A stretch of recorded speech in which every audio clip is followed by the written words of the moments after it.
haddaba asxaabi waxaad doonaysaa inaad soo saarto tirooyinka kinsiga ah ee aan laba u qaybsamin ayaad doonaysaa sidoo kale waqti hore kugu dambeysay wad ilowda laga yaabaa laakiin waxaad ku saari kartaa hab yaro fudud habkan waxaad samaynaysaa hal line baad jeexan doontaa oo toosan halka line toosan markaad jeexato halka line waxaad ka bilaabaysaa halkaas 0 1 2 3 4 5 6 7 8 iyo 9 okay 0 baan ka bilaabay 9 ma ku jooji haddaba seen soo saari karaa tirooyinka kinsiga ah ee aan laba u qaybsamin waxaan samaynayaa laba kasta oo koonaha ah waan kala goynaya say isugu toosiin labada kala go 0 marka 9 ka jiro waa 9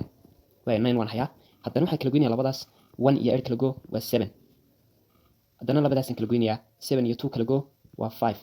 haddana labadaas kala goynayaa 3 iyo 6 kala go waa 3 labada dhexda ku jira soo haray kala go markaas maxaa soo baxaya 1 1 3 5 7 9 waa maxay tirooyinkaasi waa kinsi waa la tirooyinkaas way haddaba tirooyinkii dhabanka amee halkan maxaa ku dhex jira 2 halkan maxaa ka maqan 4 halkan maxaa ka maqan 6 halkan maxaa ka maqan 8 kuwaas maxay noqonayaan iyagu kinsi waxay noqonayaan dhaban dhabanka marka maxaa noqonaya dhaban waxaa noqonaya 2 iyo 4 iyo 6 iyo 8 kuwaas waa maxay waa dhaban fadlan haddii muuqaalku cajibiyo waxaad samaysaa noo sii share garee share like and subscribe